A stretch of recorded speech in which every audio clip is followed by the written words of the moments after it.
Kebijakan otoritas jasa keuangan soal pungutan membuat industri jasa keuangan bank dan non-bank harus menghitung ulang beban operasional perusahaan. Beban operasional tersebut bahkan berpotensi dilimpahkan kepada nasabah maupun investor.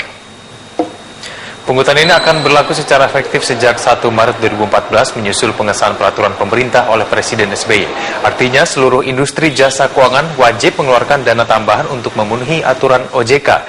Pungutan ini dilakukan untuk mendukung operasional OJK serta memperkuat sektor keuangan dan akan dikembalikan ke masyarakat lewat peningkatan kualitas pelayanan, perbaikan regulasi dan pengawasan, edukasi dan pelindungan konsumen. Tak terkendali.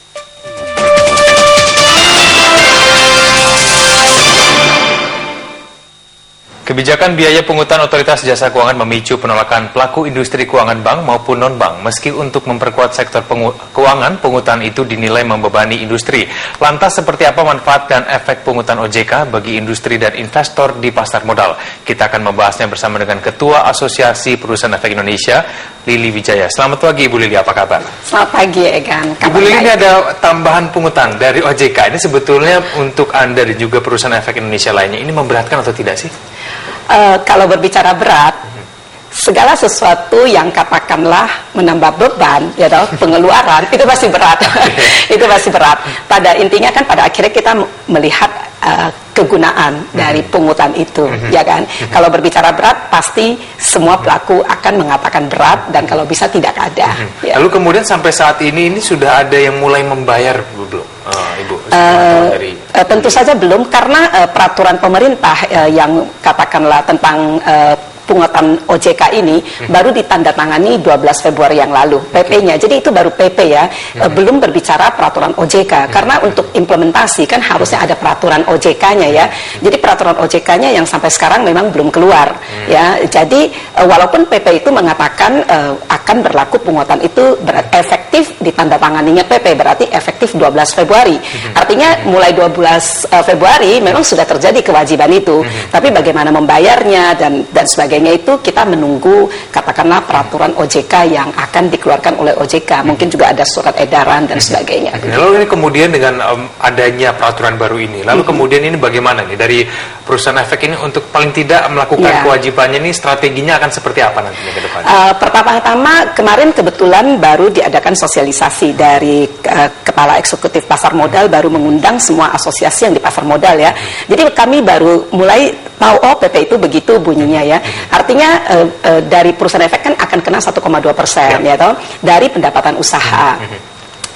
Kalau berbicara dari pendapatan usaha itu kan berbicara top line ya. Artinya kan sebelum dipotong biaya-biaya. Jadi reaksi yang pertama sudah langsung bagaimana kalau rugi ya kan? Artinya kita kan mesti membayar rupa-rupa biaya ya. Jadi kalau dari pendapatan usaha kan semacam memang tidak mempedulikan biaya-biaya itu, begitu ya. Itu juga pertama. Sudah rugi sudah harus tetap harus membayar. Gitu ya, betul. Jadi itu memang satu hal yang ingin kita tindak lanjuti nanti dengan OJK dalam nanti apakah bisa difasilitasi di peraturan OJK-nya ya.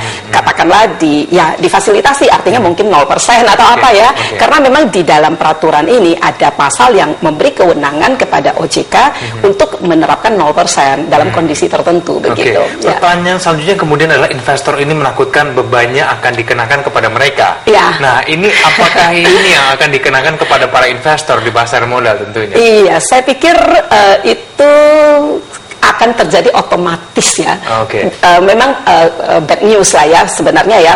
Pada akhirnya semua itu ya, pelaku usaha pasti akan membebankan semua beban terkait itu kepada investor ya, kepada pengguna terakhir lah, user. Juga mungkin even perbankan juga ya, perbankan juga pasti sama akan shift the burden ya. Beban itu akan dialihkan kepada konsumen. Dalam hal pasar modal ya, investor pasti akan terkena, dan itu memang akan menjadi sangat berat karena kalau kita lihat juga komisi ya, kalau Egan adalah investor pasar modal pasti tahu juga bagaimana kompetitifnya ya.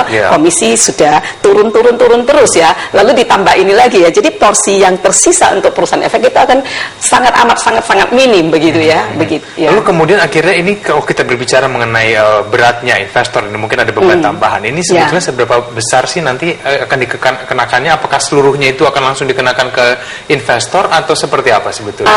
Sudah ada pembicaraan ke arah situ? Belum. Tapi pasti akan masuk ke elemen itu ya. Misalnya seperti sekarang saja, beban investor itu kan sudah termasuk misalnya biaya transaksi. Ya kan, biaya transaksi kan sudah pasti dibebankan ya toh. Lalu PPNC tidak lah ya, karena itu bisa diambil kembali. Tapi beban OJK ini mestinya sih akan masuk ya dalam perhitungan. Kalau menurut itu. Ibu Lili ini kemudian reaksi investor ketika mendengar ada biaya tambahan lagi nih. Ini belum ya, mereka belum ribut karena belum tahu dan belum ada dampak kan, karena kan ini baru ya. Sekarang berapa, tanggal 6 Maret ya, sekarang betul, ya 6 Maret. Oke.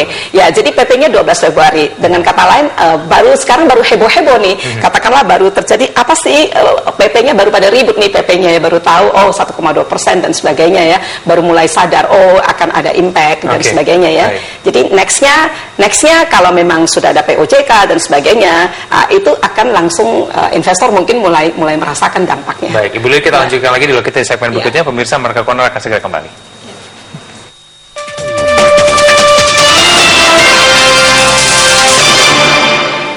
Lipo Malukute yang berlokasi di Jalan Kartika Plaza menawarkan kenyamanan berbelanja dengan konsep unik bagi Anda dan keluarga. Lokasi strategis yang berjarak hanya 5 menit dari Bandara Ngurah Rai, serta dipenuhi berbagai merek lokal, nasional, dan internasional, Lipo Malukute hadir untuk memenuhi kebutuhan Anda, mulai dari fashion, gaya hidup, makanan, serta hiburan.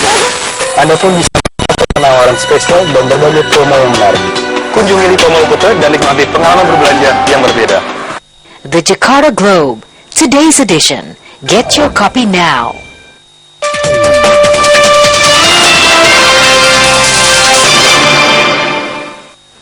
Ya, kita kembali lanjutkan dialog kita. Saya kembali ke Bu Lili. Ibu Lili, ini lalu kemudian dari perusahaan efek ini bagaimana bisa memonitor bahwa dana yang disetorkan kepada OJK ini kemudian akan dimanfaatkan semaksimal mungkin? Bahkan mungkin transparansi yang diharapkan itu sebenarnya seperti apa sih?